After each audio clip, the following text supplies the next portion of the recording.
More than 15 seconds at the coffee creamer bar at the coffee shop, straight to El Salvador. 2 or more walking side by side on a sidewalk, you're gone, El Salvador. Recline your seat on an airplane, El Salvador. Disney adults, you're going too. And finally, pronouns in your email signature. Out of here. Those are my EOs. All right, I'm all on board on the preferred pronoun thing in the email signature. Good morning. It's Friday. It's the Neal Larson Show. And we'll open up the phone lines a little bit later. And I think we're going to do a flash poll today. I'm curious. In fact, I'm really curious about your don't take this the wrong way, but when it comes to the law, opinions don't matter all that much. I didn't want to blatantly say your opinion doesn't matter because this is an opinion show and we invite participation on that front. But right now, we've got the situation with Boise. We have a rogue mayor openly defying state law, flying the LGBTQ flag. And someone texted in something very interesting. Is it illegal to steal a flag that's flying illegally? In other words, it's litter. It's maybe that ought to be part of the law, that any flag flying on a municipal flagpole is determined to be refuse, and you can get a $10 reward for removing it and turning it in. Like, I'm thinking we maybe ought to get creative about that.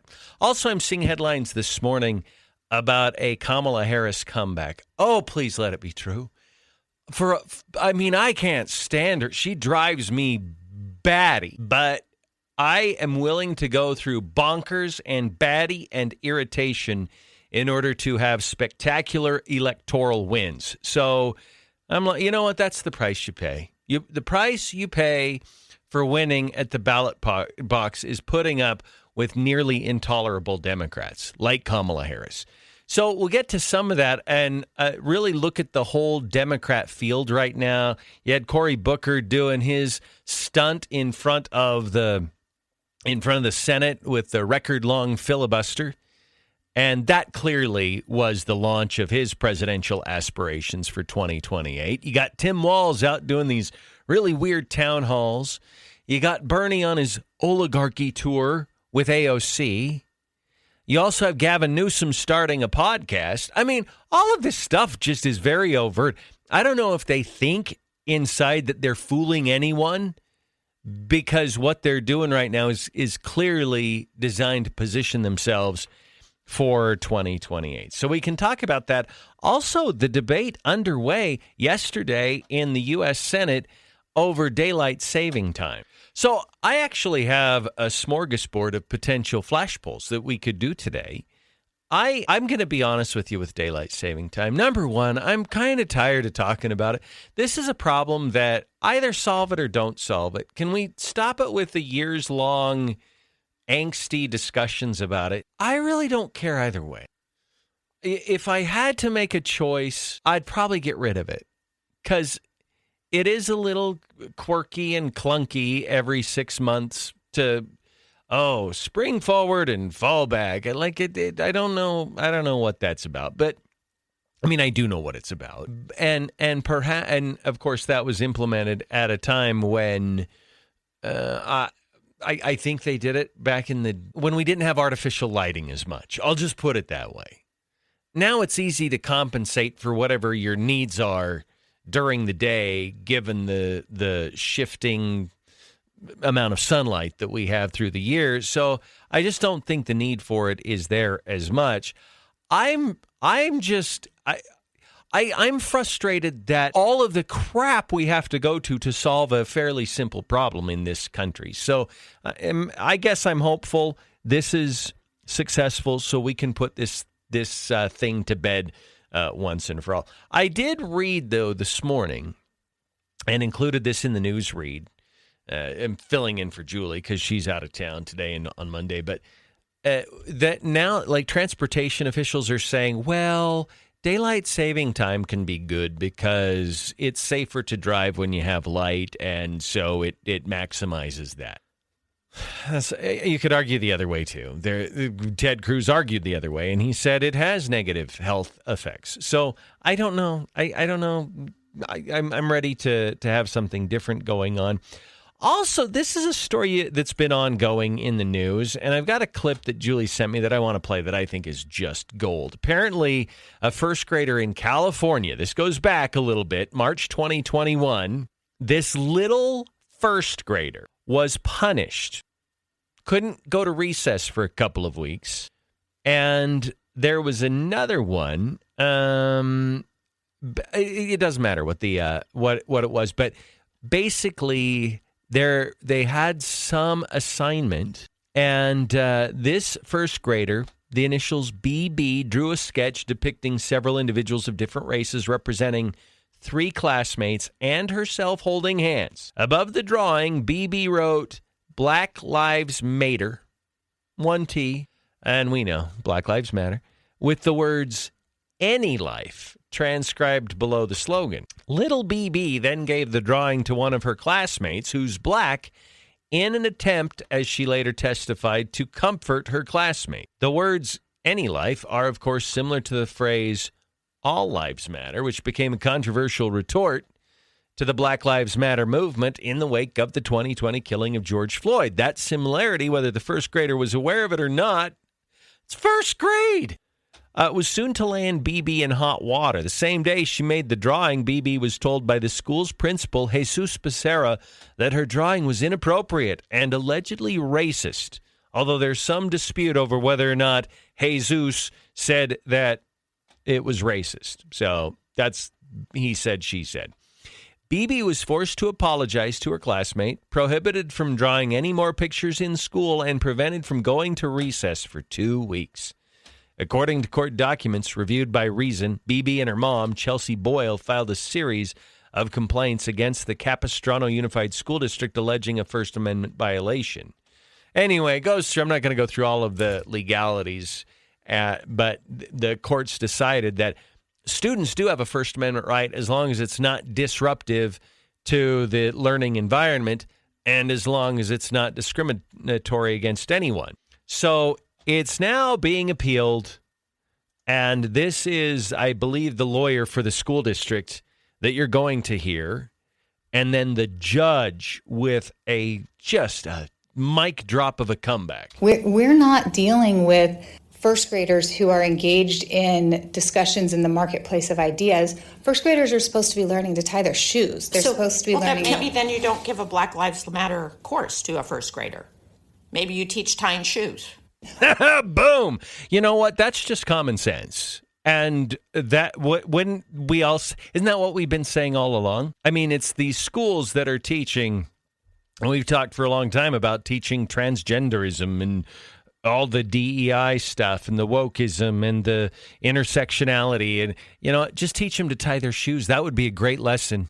That would be an amazing lesson. And if you don't want to deal with all lives matter, then don't present for them Black Lives Matter. That's subject matter that is left up to parents and within the home and talking with neighbors.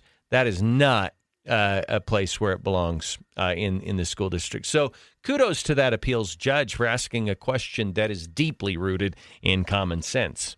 Then if they should be learning to tie their shoes, then why don't you just teach them to tie their shoes? Why are you teaching about anything about blank lives matter? So that was good. Also, we have, I'm just setting the table here. We have the Pocatello situation with the shooting from over the weekend. And I'm going to be very candid, and I think I'm probably not alone here. I've been hoping and praying for this young man to pull through. And in a developing situation like this, many of you may be like me, that when you check the news headlines for the day, you just don't want to see a headline where it goes south. And so far, from what we can tell, he's clinging to life, induced coma. He's got an amputated leg, and I guess there's a candlelight vigil tomorrow night. And Mayor Brian Blatt issued a recorded statement to social media yesterday.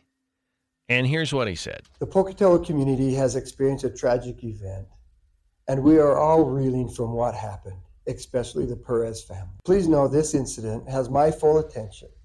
The City Council and I do not take what happened lightly. We are addressing this matter with the seriousness and the thoroughness it deserves, and with the appropriate respect for the gravity of the situation. The criminal, external, and internal investigations regarding the officer-involved shooting are underway, which is why we cannot answer questions out of concern of interfering with or compromising the investigation. What I can tell you is the 4 officers were immediately placed on administrative leave following the incident, per City of Pocatello policy. We expect to release body camera footage in coming weeks.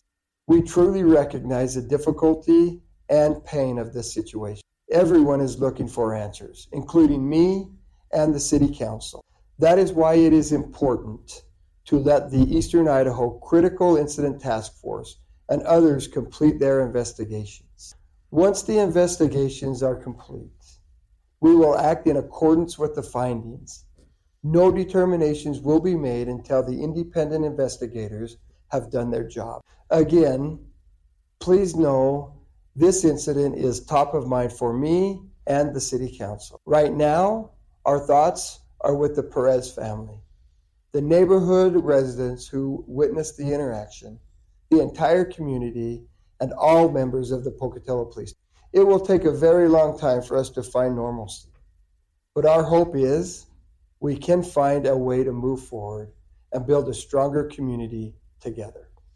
Okay, so all understandable words, and kudos to Mayor Blad for issuing the statement. As we have stated before, I think most people think that the mayor probably should have made this statement days earlier. Monday would have been an appropriate day. The shooting happened Saturday, and we're just sort of getting our legs underneath us. The police chief late on Monday did have that press conference. But you know what? It is where it is now. And I also think people understand why you're the mayor. You have a fiduciary responsibility to make sure you don't put your city in legal jeopardy. So he has to be incredibly careful, and financial jeopardy, by the way, has to be incredibly careful about what he says. And so we'll see. And I hope he's right. I hope we do get the body cam footage so that we can get a broader perspective of what happened here. But I have thought about this shooting. When it's in your own backyard, it's different. I am not a big true crime guy, and usually there's always a criminal case that's unfolding in the news cycle. It's just sort of part of the method that we have, the media method that we have, where we always have a criminal case underway. And sometimes it's Casey Anthony. Sometimes it's Johnny Depp and his wife who leaves souvenirs in the bed. Sometimes we always have these criminal cases that are included. But when it happens here, when it's a shooting like this one in Pocatello and it's on social media for all to see, when it's the Daybell case that was an horrific and ongoing saga, it hits different. And so I've thought more about this particular shooting. And, I think you can find factors that can alter the temperature of this a little bit. I think the police officers went into that situation, honestly, thinking that they had a drunk person with a knife, and so it's understandable that they came in hot. It was very urgent. They thought maybe somebody's life was in imminent danger. The thing that I can't get past, it's understandable that they would think that, but a scan of the situation for 3 seconds as they pulled up would have revealed, okay, that's not the case. Nobody is under imminent danger right now. So maybe our first approach is not draw the weapons and start yelling. That's what I cannot imagine. And I don't know what the investigation protocols are with this task force. And I hope it's a very straightforward, independent, transparent as much as possible investigation. I really cannot imagine that what we saw in the video from this last weekend is actually traditional police protocol. Look, I'm not a cop, never been a cop, probably will never be a cop. But that can't be. Just common sense would dictate that the first pass in any situation for police should be, number one, assess the situation. Is anybody under imminent threat? Now, the clear answer to this was no. You had a dude kind of casually leaning against a fence. There was no guy standing up going after anyone with a knife. Like that was so clear. And the first interest should be, okay, if there's a problem, let's de-escalate this. And there was a problem. I mean, you had someone with a knife that would not give up the knife, and the family was trying to work it out. And so it's frustrating, and it's hard too. You've probably gone through this too, because I think most people want to give the police as much benefit of the doubt as they can. That's where I'm at. Like, I look at it, and the job that police do is hard. It's really, we're asking them, the tall order that we give them is rough, that they've got to make decisions in fractions of a second sometimes. There really was no fractions of a second in this case. They came up on the scene. Nobody was in imminent danger. In fact, quite the opposite. There were indications that this was not a volatile scene at all. And it's easy to armchair quarterback. We're all kind of armchair quarterbacking this on social media. So hopefully the body cam footage will shed more light on it. But it just, to me, is a heartbreaking thing, because I love our cops. I love the job that they typically do day in and day out. But when you bestow upon them lethal power, the level of expectation that we have for that has got to be super hot. And that's why we look at this with scrutinizing eyes, because in the end, you got a 17-year-old autistic kid who's lying in a hospital bed fighting for his life. And it didn't have to happen this way. And that's what's frustrating. Quick break. It's 8:26 on News Talk 107.9. It's Friday. We have, of course, that story if you want to talk about it. The Kamala comeback story. The Boise pride flag story. Daylight saving time. We also have China issuing a threat that ought to make everybody shake in their boots. They may show U.S.-based films less in China. I don't know if I can sleep tonight. We'll have all of this and more coming up.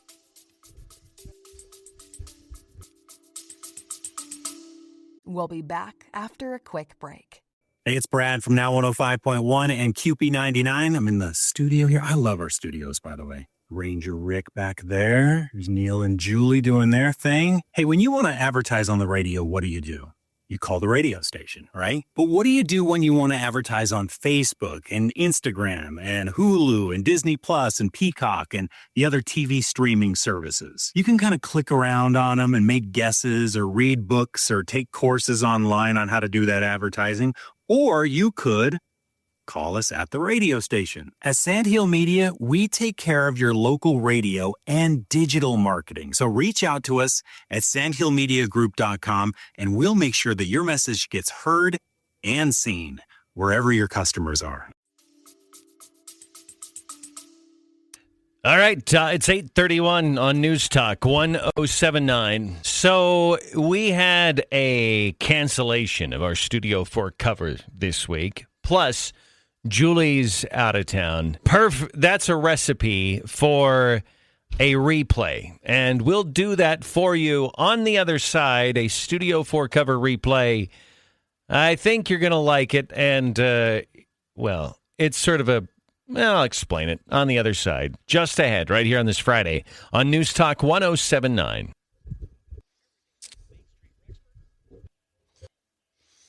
All right, 8:37 on News Talk 1079. We're gonna take a little break from the heavy politics of the day. I have received a number of text messages about my monologue. I'll share those with you later in the hour. But right now, it's Friday, and it's 8:37-ish, which means Studio 4 covers. Now, we had one scheduled, and they weren't able to make it after all this morning, and Julie's out of town. So this is a perfect opportunity to do a Studio 4 rerun. And as a proud father, I'm going to exert the host's privilege here and replay my daughter, Jessie Larson, performing a few weeks ago, Rascal Flatts, Broken Road.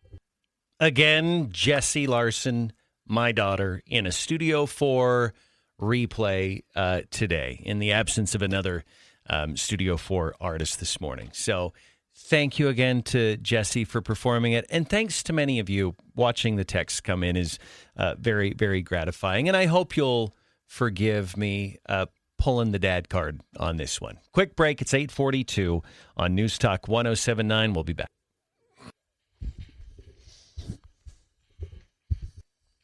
It's 8:47 on News Talk 1079, the Neal Larson Show on a Friday. I have received some interesting texts since my monologue. Talking at length, it wasn't the only thing I talked about, but talking at length about the shooting in Pocatello. And I want to get to those texts we had on all sides here. So we'll get to some of those in just a moment.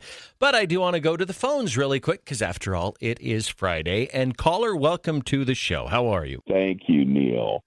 You're welcome. Good. I want to forgive you for playing your daughter on the air. Well, thank you. I appreciate being forgiven for that. Daughters are beautiful, and I have to make a confession. I have played my daughters on the air every day. Oh, every day. Okay. I haven't done that, but I would forgive you for that. So, yes. On my show, I play my daughters all the time. Well, good. That's good. As every proud dad should with a show, for sure. And my granddaughters too. They're both Yeah. Something about girls is anybody that doesn't have daughters is cursed. Yeah. And if you do have daughters, it's drama. Oh, there's plenty of drama. And they would admit that. Like, my girls would admit that. True. But I do find it gets better as they get older. It seems like the drama declines as they get a little bit older. Well, in my case, one daughter is 50, and she's starting to get normal now. Okay. Okay. 50. There is hope. There is hope. Yeah, for sure. Well, Carl, I appreciate you calling. Any other thoughts? What is this pride flag thing? Man, what's that about anyway? So they made it against the law, and he does it anyway. Well, it's Mayor McLean in Boise. Oh, but yeah, Boise there. Yeah. Yeah, and I mean, she came. She's very, very liberal. I don't know if she's said she's a socialist, but she's right there in that neighborhood.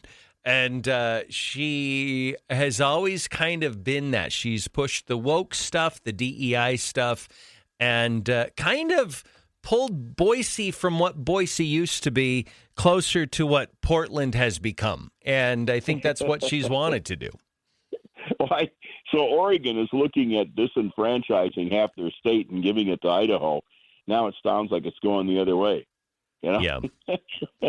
No, it's isn't there like a penalty for breaking the law for the mayor?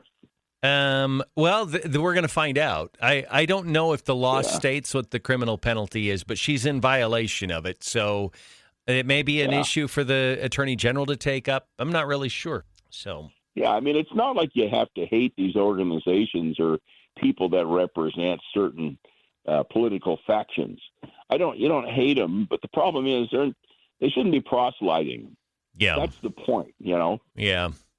No, it's true. And I think the pendulum is swinging back. A lot of that has to do with Trump. A lot of that has to do with the culture that is simply fed up with all the nonsense that we've had to live with. And with that pendulum swinging back, you've got people who are losing the political power that they had become accustomed to. That always creates conniptions, especially among the left, because they worship government power. And so to relinquish it is just so counter to their nature. Oh, I know. And they've been counting it all their lives, you know. Now I've accumulated some. Yeah. They can't dare to let go of it. Yeah. Yep, for sure. That's right. Carl, good to hear from you.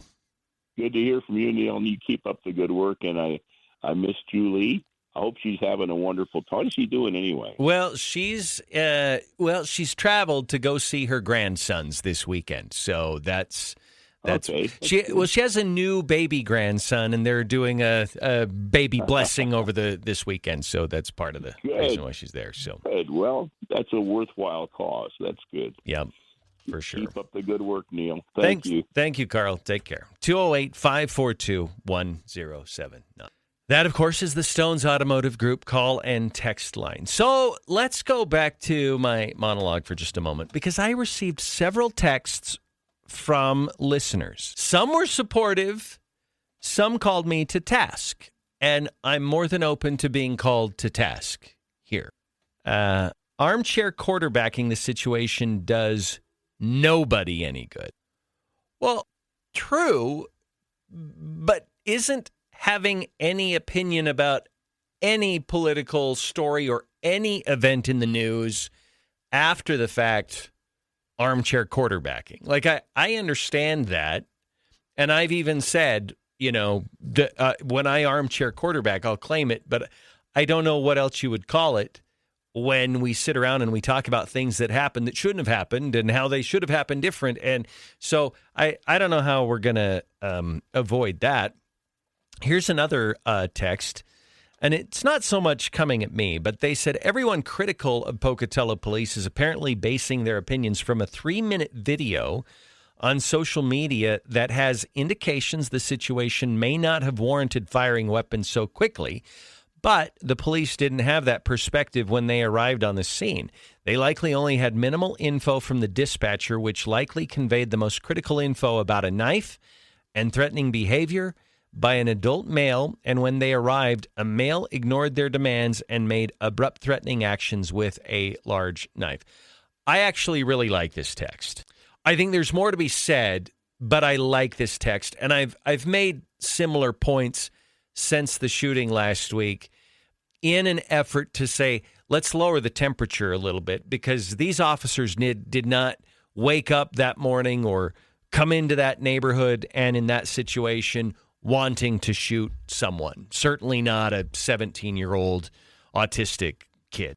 Okay, I don't believe that about really any cop except maybe the worst, and I don't believe this is the situation in this case. I would ask, though, in the spirit of discussion, do you believe, because of the nature of 911 calls, when people call in, they're not trained professionals, they're very well-meaning. They're trying to do the right thing to bring calm to a situation, but they can be amateurs. And you're right. The caller thought that, you know, the kid was a man because he's bigger, and that he was drunk, but that he wasn't. There were just some challenges this young man had that made them think that. So nobody was actually in the wrong. It's just that the situation turned bad. However, and here's the important question that I would ask, does that relieve officers then of the duty to assess a situation regardless of what they know about this going in? And I'm not making an argument by asking that question. So don't read into my motive here. I'm asking you, officers get limited information, it's my understanding, from dispatch, and they pass along, this is what the 911 caller has said. I would imagine in that profession, because how many thousands of 911 calls come in, they would learn that sometimes the information you get from a 911 caller may not always be accurate. They're doing their best, but it's not rock solid journalistic reporting of what's going on. So therefore, to add the layer, you come into a situation, should cops be expected to assess a situation regardless of what they've learned from a 911 call transcript or the notes given to them by the dispatcher? Just a food for thought question. I won't even answer it. I just want you to think about it. And then someone else said, this may be the harshest criticism thrown at me, that was a disappointing monologue on the Perez shooting. You basically said the officers were guilty of wrongdoing. Well, number one, I didn't say that. We're having an investigation to determine what happened. Now, maybe it was implied. Do I believe they could have done better? Yes, I do. And I'm not going to apologize for saying that. We all have opinions about this. That being said, do I think we need to lock them up and convict them of attempted murder? No, I don't believe that either. I think we need to investigate, find out everything that happened, and then assess the situation at that point. Get as much info as possible, and then move forward. But I'm not going to apologize and say, do I think the police probably should have taken an extra 5 seconds and said, okay, is anybody under imminent threat here? If not, then how do we handle this? I think that's a reasonable expectation on my part. So, and then they said to say the outcome, or you make presumptions that you shouldn't be making based on your limited information. To say the outcome unequivocally should have been different was premature and presumptuous. You influence a lot of people and you just planted the wrong seed. Okay, I don't agree with that assessment. I really don't. My job is to come here and to talk about the salient news issues of the day. And at times I will say things that you disagree with. It's true. And that's how it's going to be. And there are times when I'll use the word this texter used, I will disappoint you. That ought to be my movie trailer teaser here. At times, I will disappoint you. It's true. Then I will say they followed it up with this. Generally, I think you're brilliant, but this was ...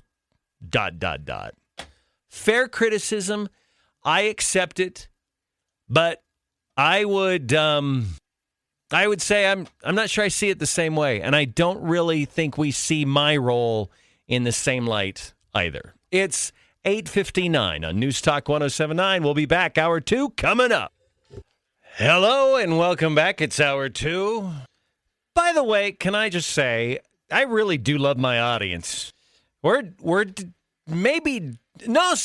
had as many people texting in agreement with what I've said as there are disagreeing. This is just a very tense situation. So we are not going to spend all hour on this because it could go back and forth forever. And I don't want to do that. We have other really important things that we need to talk about, like Kamala Harris waging a comeback. Now, you might think, Neal, don't talk about that. I'm so done with Kamala Harris. You may not be done with Kamala Harris. And that's kind of the point. Apparently, now, do I think she's going to ever be a president of the United States? For the love of all that is holy, heavens, no, she will not be the president of the United States. But Vanity Fair, listen to this headline. Kamala Harris's next moves, ? A big speech, a bigger book, and perhaps a run for office. And one source they did not name said she's earned the right to put her thumb on the scale, says one source with Harris insiders describing the ex-Veep's strategy for what comes next. Oh, my. I'm not going to talk a lot about Kamala Harris, but I do want to set this up because I think this is a fascinating thing to watch unfold here in the United States of America. But you have Kamala Harris who, after licking her wounds and suffering a devastating, humiliating, embarrassing loss to Donald Trump on November 5th, she is crawling back out of the shadows, hoping to reclaim some shred of the influence, clout, and political power she once had. So you have that. You had Cory Booker, a week or two ago. He did a marathon filibuster, broke the record, actually. The longest filibuster on record now is Cory Booker. And now Cory Booker's doing a media tour. I should be the president because I stood on the floor for 22 hours and change, and however long it was. I don't know, maybe 23. Doesn't matter. I don't care. He, too, should not be the president of the United States. But you have that stunt. You have Tim Walz out embarrassing himself and saying ridiculously stupid things like cheering for the downfall of an American company, which means people losing their jobs and hurting our economy and all sorts of things, and then later gaslighting us that it was a joke and we don't know how to take a joke. It's our fault that he was cheering for the downfall of an American company. You have Bernie Sanders on the oligarchy tour, which, by the way, he will be in Idaho on Monday evening, I believe, in Nampa at the Idaho Ford Center. Now, I say that in hopes that my traditional audience, America-loving Trump supporters, will show up en masse, not to cause any disruption. No, I take that back. Not to cause any violence or inflict anything illegal on the Bernie supporters, but rather to simply make their presence known. And, of course, Bernie's sidekick is AOC. She's accompanying him on this oligarchy tour. You have that. You also have Pete Buttigieg, who's sort of floating. He's started something. I don't remember the details, and they don't even really matter. But what I am seeing is lots of different corners of the Democrat Party trying to put some of the pieces back together that Donald Trump shattered them into. And they're doing a very, very clunky job of. I have a premise that I'm operating on. And my premise, I'm trying to find the words here. Part of my premise is that the Democrat Party in some ways is a zombie party. They're kind of dead. They just don't know it. Now, they still have a very sizable minority in the House of Representatives. Okay, that didn't change. It could. We'll see. But that did not change. And they got even further away from getting the majority of the Senate. So you have but I would say largely and systemically the Democrat Party's in disarray. I don't think anybody really disputes that. So what does that mean for American politics moving forward? It means that now is the time. Now's the time for Republicans under the leadership of Donald Trump to hit the gas, to put the foot on the accelerator, and to facilitate as much policy change, economic change, cultural change as possible. They are weak. They are less capable right now of responding to an aggressive approach by Donald Trump. In other words, we do to them what they have been doing, or at the very least trying to do, and sometimes very successfully, to us for the last few decades, which is throw a flurry of challenges their way, so much so that they can't keep up with it. And I think that is exactly what Donald Trump is doing. I mean, yeah, some Tesla dealerships have been vandalized.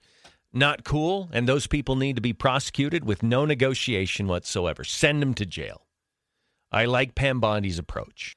I love what we're doing with Doge. I love what we're doing with the Panama Canal. I love what we're doing. Honestly, I love what I think we're doing with the tariff approach here, which is a complete realignment and boundary drawing of where America stands in the world. And the left has always they've had this need to make America weaker. I don't know what that is. I really don't understand the masochistic nature of the left and why their constant drumbeat effort is to make our nation weaker. And now they would use different words. We'll make them better. We'll make us more compassionate. Okay, no, that's not their definitions of things are completely bogus. I love it, and I think it's great, and I think the fact that we have so many Democrats trying to piece something together for 2020. Oh, I forgot Gavin Newsom. Gavin Newsom launched his podcast. If I were to pick one of these across the entire spectrum of Democrats, when we look at the 2028 presidential aspirations, right now, I would have to say it's probably Gavin Newsom that is likely to emerge as the front runner. I just think, governor of California, most populous state in the nation. He's got the look. He talks well. He's got all the retail politics part of it down. The problem that he has is he has a disastrous record as the governor of California, and that probably will be the cinder block chained around his neck that's going to sink his political prospects. All the Republican opponent, whoever it may be in 2028, if they're running against Gavin Newsom, needs to do is point out the horrific state of California under the tenure of Gavin Newsom. It's been a disaster. Economically, culturally, environmentally, all of it has been a massive mishandling and disaster. But the problem is, sometimes if you get a politician gifted enough, they can distract an adoring public from their record with their rhetoric and with their good retail politics. They just can. And I would look at Gavin Newsom and think he's probably the most likely to emerge. So we have that happening. I saw the headline about Kamala Harris wanting to make a return, and I had to laugh because you read through this Vanity Fair article, it's the reporter clearly is very favorable to Kamala and deferential, but they're also aware that she's a weakened candidate. And I mean, they don't say that, but they recognize that she has some liabilities, and they kind of try to report around that. But it's not clear. It's just this long, vague piece about she's earned her right to put her thumb on the scales. What in the world does that even mean? I don't even know what that means. And the reporter didn't know what it means either. So it's actually kind of fun to watch from that vantage point. So we have that if you want to comment on that. And I do want to open up the phone lines, 208-542-1079. And we are going to do a flash poll on this Boise pride flag thing. I find this kind of fascinating. Here you have the mayor of Idaho's largest city basically giving the legislature a big middle finger. And it's clearly in violation. There are only certain flags that cities are now allowed to fly. And the city flag, the American flag, the POW flag, there's a limited number of flags that the legislature deemed appropriate to fly. The rainbow LGBTQ flag is not among them. So I'm not quite sure how I'll phrase the flash poll, whether what should be done in this case, or do you think cities have a First Amendment right? Now, the answer to that legally is absolutely not. Okay, the First Amendment is about individual rights, unless explicitly stated otherwise. But you don't have a First Amendment right as a city. That's not even a thing. That's a fictitious creation. And if you're the mayor, you don't get to take your personal First Amendment right and then overlay it into your official capacity as the mayor and say, well, I would fly the LGBTQ flag in my window at my house, so therefore I can hoist it onto the flagpole down at City Hall. You don't get to do that. And especially when the legislature is in charge. In fact, I saw one, I'll just say a person.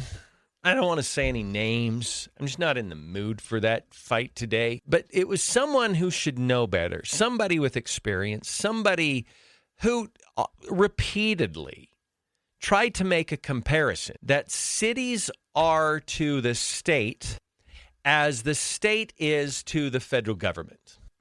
That, in a very legalistic term, is complete hogwash. It's complete hogwash. Now, this person was saying it from the city perspective, that you have the state that is bearing down on the cities, and it's just like the federal government bearing down on the states. No, it isn't. Not legally, not in our system. In fact, you want to know? Think about this for a minute. This is a civics lesson. So I'm sort of saying this to the kids out there, to the kids who go to school 4 days a week and are home on Fridays. I'm super glad you're listening to the Neal Larson Show. And you know what? If you are secretly listening to the Neal Larson Show and you have to put in earbuds because your parents are liberals, I'm even more proud of you. You are absolutely on the right track. And when you get older and you're 18, I can't wait for you to be voting for good, solid, conservative Republicans. And I support and am proud of you in that endeavor. All right. So, you know what? That might be a new thing. We might start a new segment here where I talk directly to the earbud-wearing children of liberal parents. And these kids are listening to the Neal Larson Show because their parents clearly are not going to be raising them to be good, solid, virtuous, patriotic Americans. And if they won't, I will. Just saying. Anyway, so if you're listening, this is a civics moment. And this is not a trick question, by the way. This is a very good question. What created both cities and the federal government? Who is the creator? And I'm not talking about capital C creator. That's a religious discussion. But who is the little c creator of the federal government and cities across America? The answer to that is the states. The states are in charge. It's how it is. Read the Constitution. And guess what? If states want to implement regulations on the city, then they absolutely have the right to implement regulations on the city. If they want to say you have to fly the American flag and a Krispy Kreme flag, they could do that. They're your boss. That's how it goes. All right, we're going to take a break. Phone lines are open, 208-542-1079. And I am a little curious what your hot take is on this Boise pride flag situation. And quite frankly, it's Open Line Friday. You can call in and talk about anything news-related that you would like. We'll be back. 9:27 on News Talk 1079. The program brought to you by Grand Peaks Prime Meats. Whether it's steaks or ribs or pre-cooked sous vide crock pot meals or dogs, all the things that you throw on a barbecue grill over the summer, Grand Peaks Prime Meats is the place to do it. The prices are very competitive, and the quality of meat that they provide is superior. Do what Julie and I do. Stop off. Actually, go online, gpprimemeats.com. Look at their packages and their specials. See what they have to offer. Find the things that fit your family the best. And then stock up on your freezer. They have free delivery for all orders over $75 in the Idaho Falls area. And it's a nominal charge beyond that if it's less than that amount. gpprimemeats.com. All right, we have Brady calling from Pocatello. Hi, Brady. What's on your mind today? So I just got a quick question. I know the flag thing in Boise. Yeah, I mean, I don't fly a flag that I'm straight. Be patriotic, and I think everybody needs to follow that. Yeah. My question is, how in the heck can gas stations get away from selling meth pipes? They call them oil burners, but we all know what it is. How do they get away with selling marijuana weeds? I know it's regulated. Yeah. How do they do that? Okay, I'm going to be very upfront with you. I know nothing about this. I'm not familiar at all with drug culture and what things are used. I didn't even know that and please do not mention any locations at all. Of course, I would never. Nope, I wouldn't. Yeah. But I didn't even know that these things were being sold in gas stations. Let me ask you this question. Do these, what did you call them? They're oil pipes? That's what they call them. Because I asked them, I said, how the heck do you guys get away from doing this? And they said, oh, they're oil burners. I'm like, oh, really? Right, whatever. And I mean, there's bongs in there.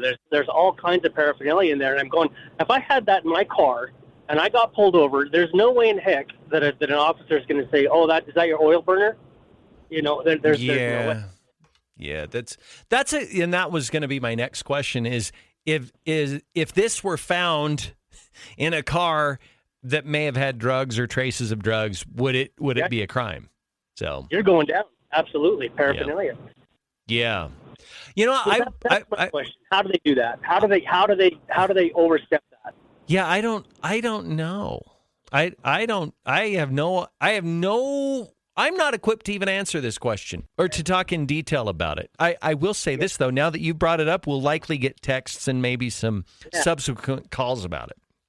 But I was listening to another talk show yesterday that I think that the number they said was 47% of all graduating or high school seniors are on some sort of substance.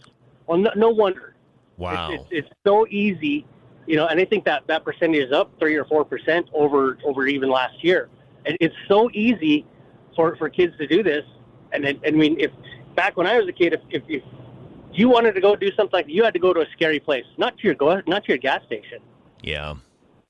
And it just blows my mind how easy it is, and there is a problem, and then there's really no help for the kids who do have the problem.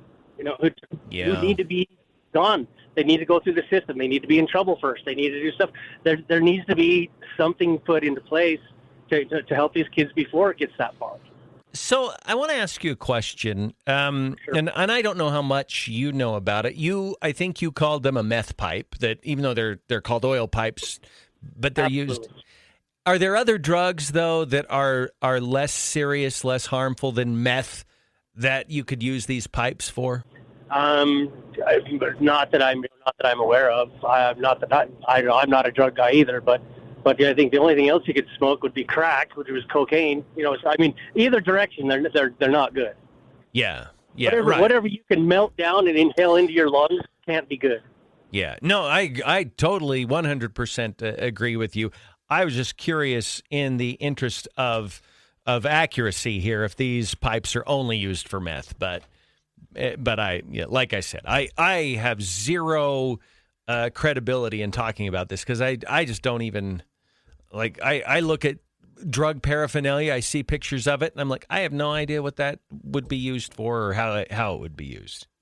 Yeah, it's just curious to me, you know, and it's like I asked the guy, and he said, "Oh, it's an oil burner," and I said, bull crap," and he says, "Well, wouldn't you feel better if one of your family members were hooked on this? They could come to a place to buy clean glass?" I said, "Hell no, no. I want to get them help, not send them to a place that they can get clean glass. It's not like they're sharing the needle. Nobody's gotten AIDS or anything like that from sharing glass, I'm certain, you know, but my heavens." Okay. Yeah, thank you. That is crazy. Great question. Thank you so much for having me. You guys are great. Okay. Appreciate your call. And maybe others know more about this than I do. Let's go to the phones. Hi, caller. It's Friday. How are you? Good. How are you? Is it me? It's you. Yeah, go ahead. Yeah, I just wanted to kind of add to your guys' previous conversation. The glass pipes can be sold legally because they're sold as tobacco products or CBD oil products. And those glass pipes, you can do more than just meth in those. They're designed for CBD oil and marijuana. Okay. Gotcha. So and if somebody was rolling in the car and they had one, as long as there's no residue, they're not going to get in trouble. They're now, okay. If there's residue, that's a different story. So just wanted to share. Okay, thank you. And you know what? That's why I open this stuff up. I'm leading with my ignorance on this issue. So, and I like the second caller there too, that CBD is legal in Idaho because it doesn't have THC, at least not enough to matter. And if you can use CBD oil, and now it looks a lot like there's a drug stigma to that, obviously, but not illegal. And that actually makes sense, that this device could be in the car, and as long as they're not detecting drugs, like their drug dog doesn't go off or whatever, then they probably are legal. So at least that's what would make sense in my mind. 208-542-1079. See, this is why sometimes, not always, sometimes on Friday, we get these topics out of left field, and I find them fascinating. And I actually kind of like when I don't know about something.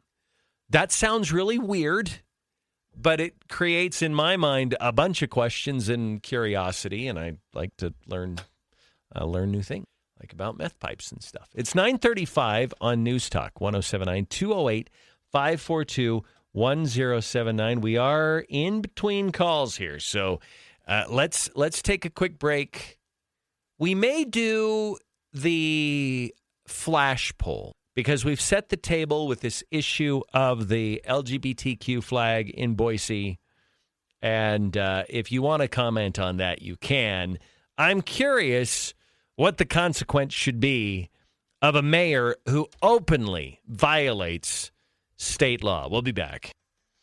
All right, 9:40 on News Talk 1079. It's a Friday edition of the Neal Larson Show. Open lines. You want to bring up a topic, bring it out of left field. You want to bring up something that I've already talked about previously. That's why we're here on Friday. 208-542-1079. That's the Stones Automotive Group call-in text line. And we're going to go to Dan, who's on the road between Idaho Falls and Pocatello this morning. Hi, Dan. How you doing, sir? Good. Doing well. What's on your mind? Well, I was wondering if maybe Almighty Guru, if you could explain to me about the Star Card. As I know what they are, I know what they're for, and that I'm just confused as to when did your driver's license become an issue where you can't use it as an ID. I mean, so when a cop says, and you don't have a Star Card, a cop says, do you have an ID on you? And you say, no.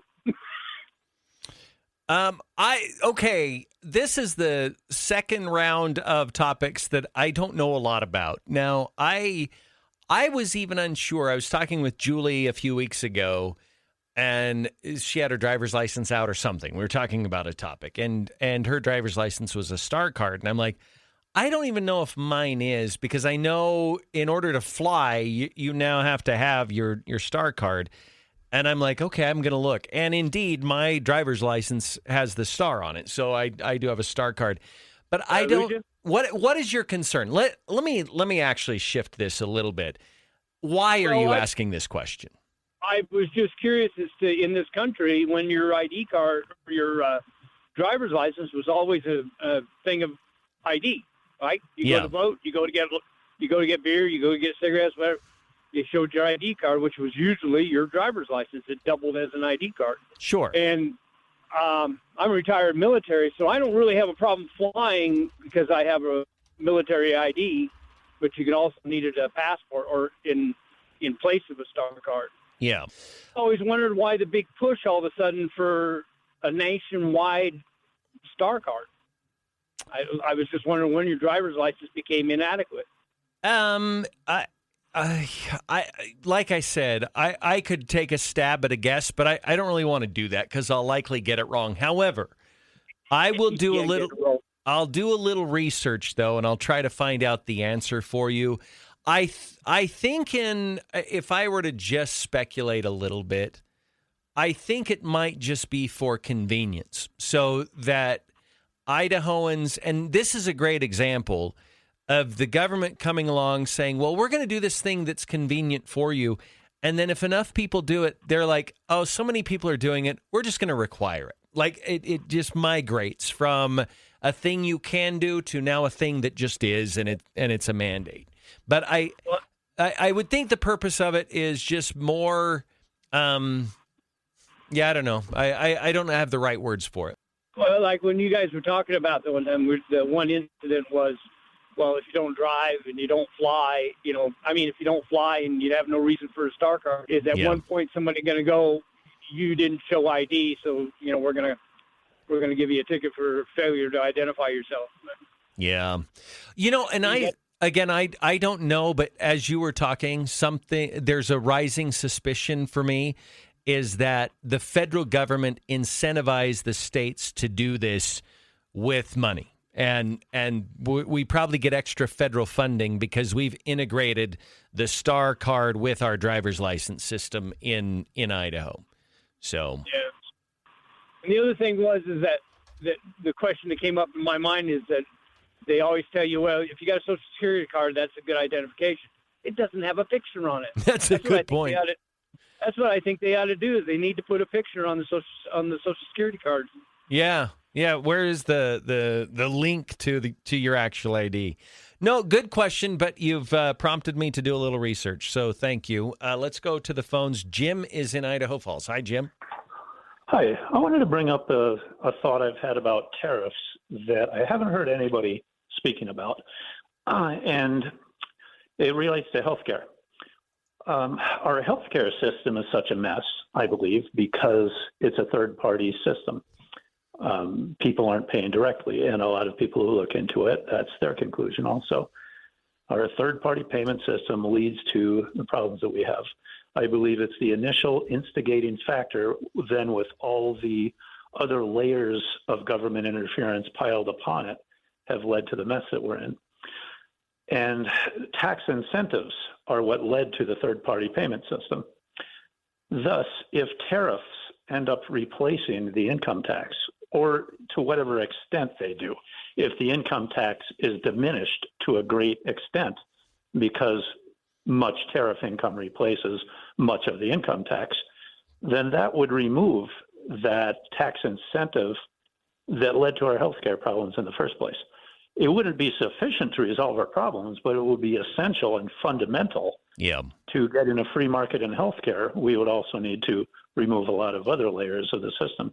I wonder if Donald Trump has thought of that.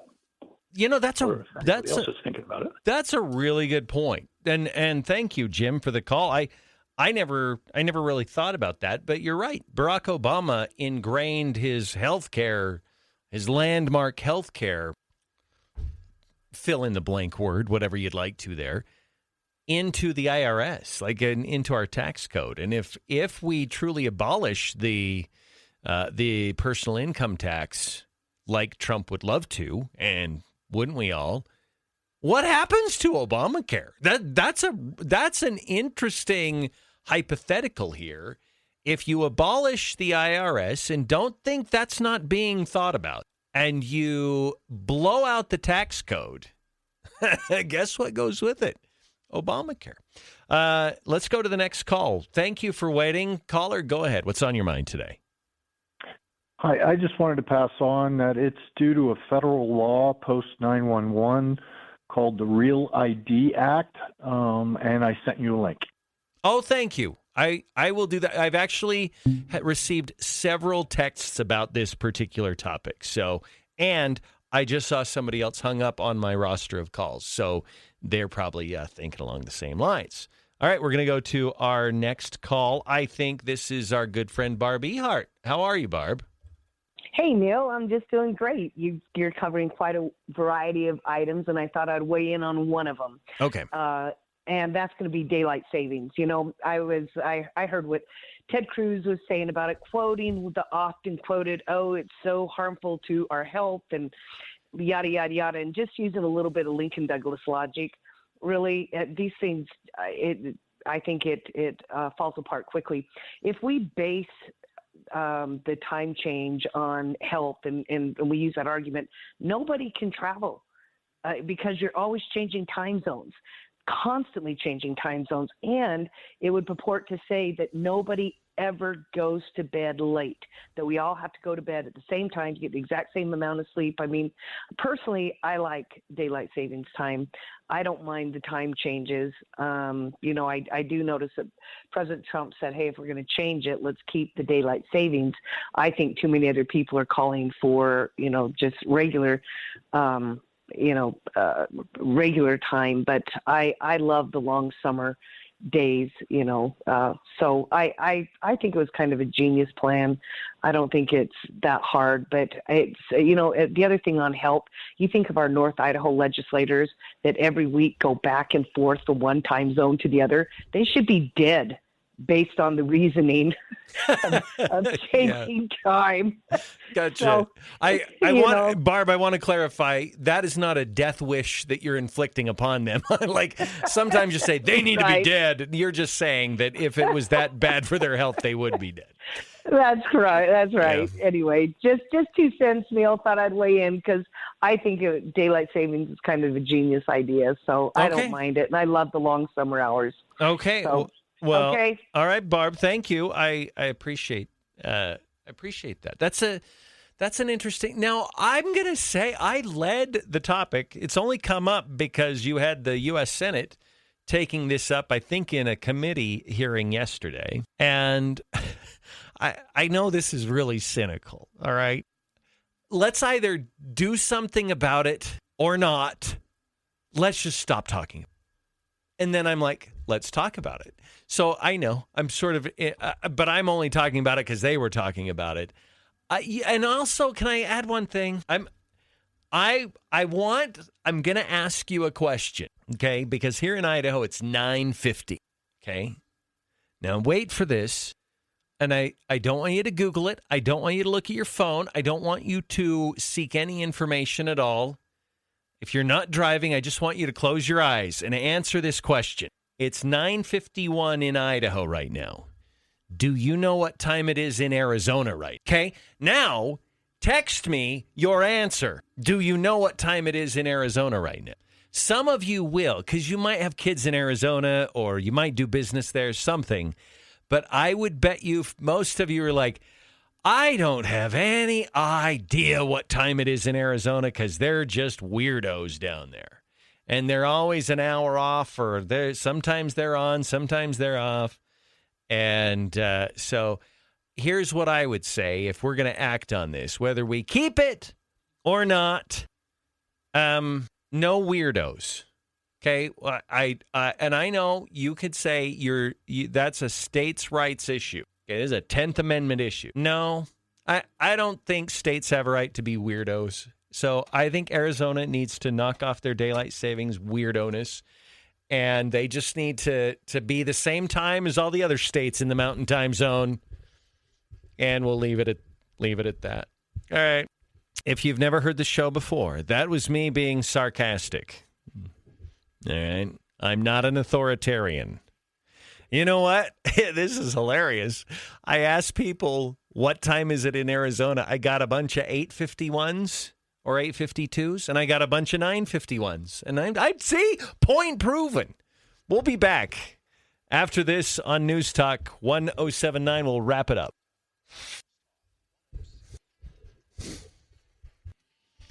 $9:56 on News Talk 1079. It's the Neal Larson Show on a Friday.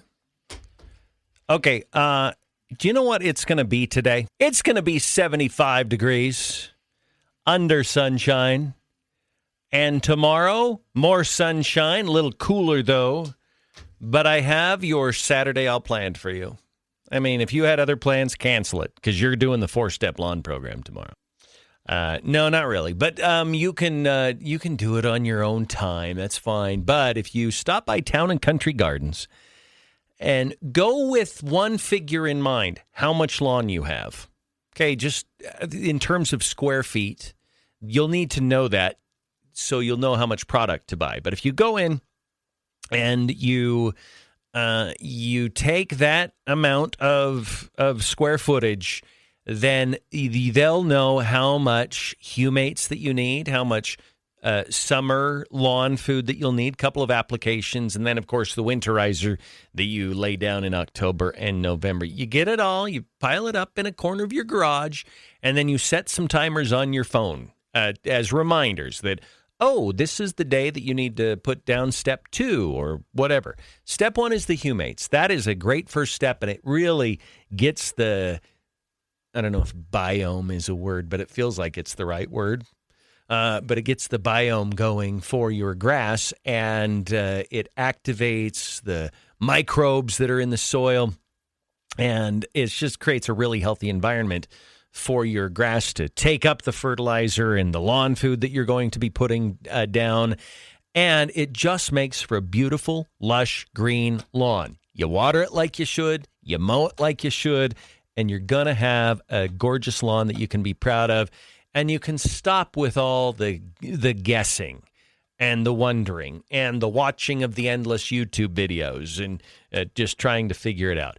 The 4-Step Lawn Program is formulated for this region, and it's the right stuff for where we live, and that's why they've perfected this thing. So swing by, grab the 4-Step Lawn Program, anything else you need for your lawn and garden as well, like seeds or other fertilizer. Maybe you need some topsoil, whatever. They can help you out with Town and Country Gardens, south of Idaho Falls, across from the malt plant on the Yellowstone Highway. Everyone, have a wonderful weekend. I'll be back on Monday. Please be safe. We'll see you on the other side.